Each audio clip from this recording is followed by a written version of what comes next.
বাচ্চাকে কোন নুডলস খাওয়াবো? নুডলস খুবই জনপ্রিয় একটি খাবার। ইদানিং কিন্তু আমরা কম বেশি সবাই এই খাবারটি খেয়ে থাকি। ছোট থেকে বড় সবাই অসম্ভব পছন্দ করি নুডলস খেতে। তবে যারা বাচ্চাদেরকে নতুন নতুন নুডলস খাওয়ানো শুরু করেছেন তাদের মনে অনেক প্রশ্ন জাগে যে বাচ্চাকে কোন নুডলস খাওয়াবো, বাচ্চার জন্য কোন নুডলসটা ভালো হবে। প্রতিটা মাই চায় তার বাচ্চার খাবারের যেন কোনো রকমের ঘাটতি না থাকে। বাচ্চা কম খাক কিন্তু বেশি যেন পুষ্টি পায় এবং সেই খাবারটা যেন বাচ্চার জন্য যেমন হেলদি হবে ঠিক সেরকমই যেন নিরাপদ হয়। বাচ্চাদের জন্য আসলে আলাদা কোনো নুডলস নেই। অনেকেই বাজারে বলেন বেবি নুডলস আছে, রাইস নুডলস, অমুক তমুক। আসলে কোনো নুডলসই না। যেই নুডলস সিদ্ধ হতে একটু বেশি সময় নেয়, বিশেষ করে স্টিক নুডলসগুলো, বাচ্চাদের জন্য এই নুডলসগুলোই ভালো।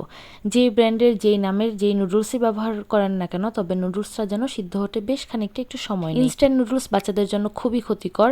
ইনস্ট্যান্ট নুডলসে যেই মশলা দেওয়া থাকে সেটাও বাচ্চাদের জন্য ক্ষতিকর। ডাক্তাররাও সাধারণত ইনস্ট্যান্ট নুডলসটা বাচ্চাদের দিতে একদম নিষেধ করে থাকেন। আমি কিন্তু আমার বাচ্চাদের এখন পর্যন্ত ইনস্ট্যান্ট নুডলস একদমই দেইনি। বাচ্চাদেরকে আমি শুরু থেকে স্টিক নুডলসটা খাওয়াচ্ছি। আর স্টিক নুডলস শুধু যে নুডলস সিদ্ধ করে খাওয়াবো তা কিন্তু নয়। নুডলসটাতে কিন্তু কার্বোহাইড্রেট আছে। আপনি নুডলস যেভাবে রান্না করে দিবেন বাচ্চা সেভাবেই খাবে, কিন্তু আপনি যদি শুধুমাত্র সিদ্ধ করে দেন সেটা কিন্তু বাচ্চার জন্য একদম হেলদি না। নুডলস আর ভাত একই জিনিস। আপনি যদি নুডলসে বিভিন্ন রকম সবজি, ডিম, মাংস এগুলো ব্যবহার করে থাকেন তাহলে কিন্তু সেটা অনেক বেশি হেলদি হয়ে যাবে। আপনি কিভাবে বাচ্চাকে খাওয়াচ্ছেন তার উপর ডিপেন্ড করবে আপনার বাচ্চা কতটুকু ভিটামিন পাচ্ছে।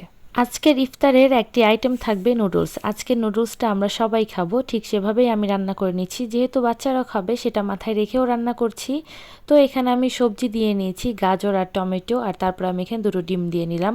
আর ইনস্ট্যান্ট নুডলসের যেই মশলা আছে সেটা না দিয়ে আমি স্টিক নুডলসের যে মশলাটা আছে সেটা দিয়েছি। স্টিক নুডলসের মশলাটাও কিন্তু বাচ্চাদের জন্য খুব একটা হেলদি খাবার না। আজকে যেহেতু আমরা সবাই খাবো আর বর্তমানে আমার বাচ্চাদের বয়স হচ্ছে 19.5 মাস, একটু বড় হয়েছে, সেই জন্য আমি ভাবলাম যেহেতু সবাই খাবো একটু মজা করেই খাই। আর বাচ্চারা খুব একটা খাবে না, বাচ্চারা এর আগে একটু নাস্তা করেছিল। তো সারাদিন রোজা রাখার পর ইফতারে যেহেতু আমরা খাওয়া দাওয়া করব, তাই ভাবলাম যে একটু মজা করে খাই, তাহলে হয়তো খেতে একটু ভালো লাগবে। বাচ্চারাও খেয়েছে, মিথ্যা বলবো না, তবে বাচ্চাদের খাবারে কিন্তু মশলাটা না ব্যবহার করাই ভালো। শুরুতে যখন আমি আমার ছেলে মেয়েকে নুডলস দিয়েছি তখন কিন্তু একদম মশলা দেইনি।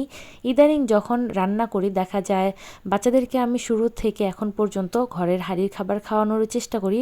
তবে শুরুর দিকে একটু তো আলাদা রান্না করতেই হতো। এখন যেহেতু 19.5 মাস, চেষ্টা করি সব সময়ই আমরা যা খাচ্ছি তাই খাওয়ানোর জন্য। তাই আজকে আমরা যেভাবে রান্না করেছি সেটাই বাচ্চাকে দিয়েছি।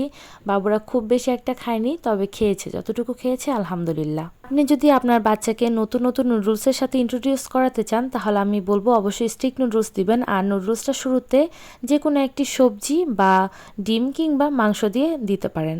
আর অবশ্যই মশলাটা ব্যবহার করবেন না। সিজন অনুযায়ী আপনার বাচ্চার পছন্দের সবজিটা নুডলসে ব্যবহার করবেন, তাহলে দেখবেন বাচ্চা খেতে খুবই পছন্দ করবে। তবে আমার বাচ্চারা কিন্তু সবজি খেতে খুব একটা পছন্দ করে না, কিন্তু এখন যেহেতু গাজর খুব বেশি অ্যাভেলেবল আর নুডলসে যদি আমি গাজর ব্যবহার করি তারা খুব একটা টের পায়নি। নুডলসের সাথে গাজরও খেয়ে ফেলেছে, সাথে ডিমও খেয়েছে। এভাবেই সাধারণত আমি বাচ্চাদেরকে সবজি খাওয়ানোর চেষ্টা করি। তো আপনারা নিশ্চয়ই আপনাদের প্রশ্নের উত্তর পেয়েছেন। ভিডিওটি ভালো লাগলে প্লিজ লাইক, কমেন্ট, শেয়ার। আল্লাহ হাফেজ।